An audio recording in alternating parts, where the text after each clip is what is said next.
Welcome to NJP Online Mathematics. Let's give the solution to this Olympiad problem here. Let's give the solution to the problem. Root 2 raised to the power of root x minus root 2 raised to the power of root y equals 28. We can write root 2 here as 2 raised to the power of 1 over 2. So let's substitute 2 raised to the power of 1 over 2 in place of root 2 in this equation here. So if we do that, we are having 2 raised to the power of 1 over 2, and we rewrite the root x at the exponent minus 2 raised to the power of 1 over 2, and we have root y at the exponent, that this equals 28. This equals 28, so we can write that 2 raised to the power of root x over 2 minus 2 raised to the power of root y over 2 equals 28.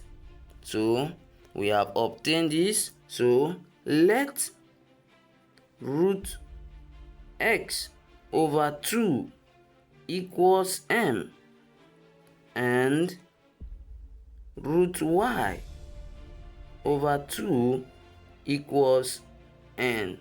So if we substitute m in place of root x over 2 and n in place of root y over 2 in the equation, we are having 2 raised to the power of m minus 2 raised to the power of n equals 28.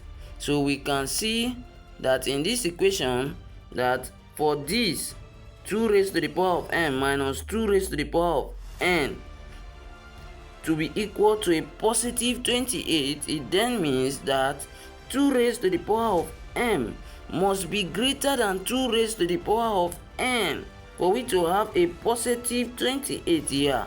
So 2 raised to the power of m must be greater than 2 raised to the power of n, and for this to be greater than this, that means the exponent m is greater than n, and for this to be greater than this, m must be equal to a certain number added to n. So for this side to be equal to m, it then means a certain number must be added to this n that we have here. So if we do so, we are having this. So this now becomes an equation. So we can now substitute m, substitute this whole value there. So we are now going to have 2 raised to the power of k plus n minus 2 raised to the power of n equals 28. So we can recall the addition law of indices, that if we have 2 raised to the power of m plus n, that this is the same thing as 2 raised to the power of m multiplying 2 raised to the power of n.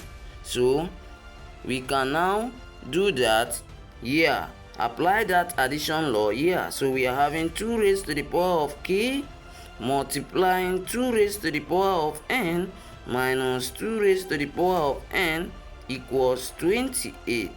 So we see that 2 raised to the power of m is common at the left hand side, so we factor out 2 raised to the power of n, and we'll be having 2 raised to the power of k minus 1 equals 28. So we can see that 28 have factors, and if we determine the factors of 28, we can see that 2 is a factor, and 2 is another factor, and 7 is the final factor. So the factors are 4 and 7. So let's substitute this in place of 28 there. So we are having 2 raised to the power of n multiplying 2 raised to the power of k minus 1 equals 4 multiplied by 7. So we can see here that we have 2 raised to the power of n. We can say 2 raised to the power of n is an even number because 2 raised to the power of any number, even an odd number, let's take 3 as the exponent of 2 here, this will be 8. And this 8 is an even number. So even when n is an odd number, if we do 2 raised to the power of that number, we'll always have an even number. So this number here is an even number. Let's call it E. And 4 here at the right hand side is also an even number.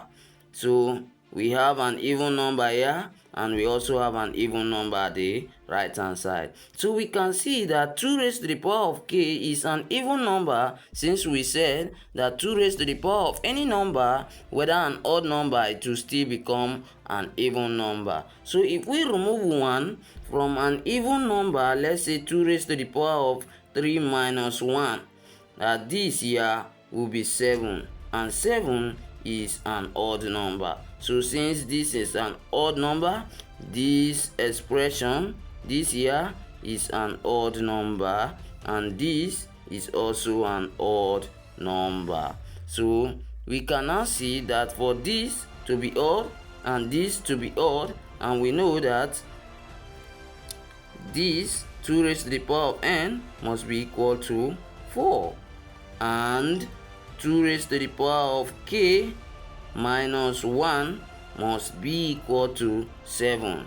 This odd number at the left hand side must be equal to the odd number at the right hand side, and the even number at the left hand side must be equal to the even number at the right hand side for this equation to be balanced. So if we recall from this equation 2, and this is equation 3, this is equation 2 and this is equation 3. So 2 raised to the power of n equals 2 raised to the power of 2 from equation 2, and therefore n equals 2. So let's go back to equation 3. Equation 3, we are having 2 raised to the power of k minus 1 equals 7. So remember that we were having in the equation 1 that m equals k plus n. So we have to determine the value of k first to have m, that if we add k and n, that we are going to have m. So we are going to find the value of k here. So to find the value of k, 2 raised to the power of k equals 7 plus 1, and 7 plus 1 equals 8. That means that 2 raised to the power of k equals 8, and 2 raised to the power of k equals 2 raised to the power of 3, and k equals 3. So m from the equation here, m equals k plus n, and this k here is 3. We substitute 3, and n is 2. We substitute the 2 there, and we are having 3 plus 2, which equals 5.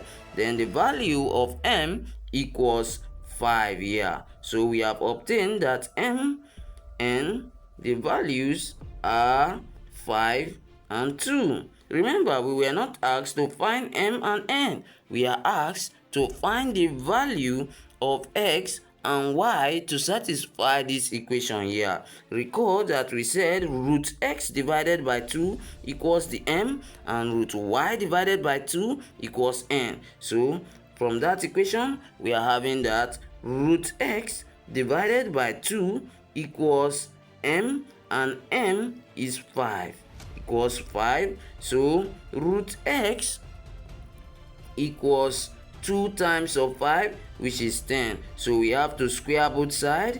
If we square both sides, we are having that x equals 100. So we have obtained the value of x here. So let's go back to the point that we were having, that root y divided by 2 equals n. So root y divided by 2 equals n, and n is 2. So root y equals 2 times 2, which is 4. So if we square both sides of the equation, we are having that y equals 16, which is 4 square. Therefore, the value of x and y are 116. So we can check in the equation there if the value of x and y, which are 100 and 116, we actually satisfy the equation here. So if we check, let's check that we have root 2 raised to the power of root x, and root x is 100 minus root 2 raised to the power of root y, and root y is 16. So if we substitute, we are having root 2. Root 2, remember, is 2 raised to the power of 1 over 2. Is the same thing as root 2. So the exponent is root 100, and root 100 is 10 minus 2 raised to the power of 1 over 2 in place of this root 2, and root 16 is 4. So half of 10 is 5. So we are having 2 raised to the power of 5 minus 2 raised to the power of 2. 2 raised to the power of 5.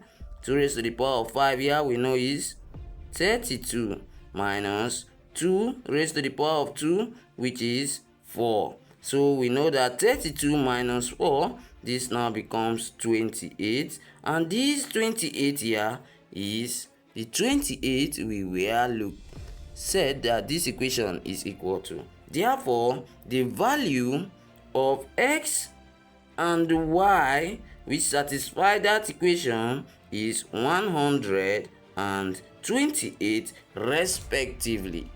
Thank you for watching. Kindly like and subscribe.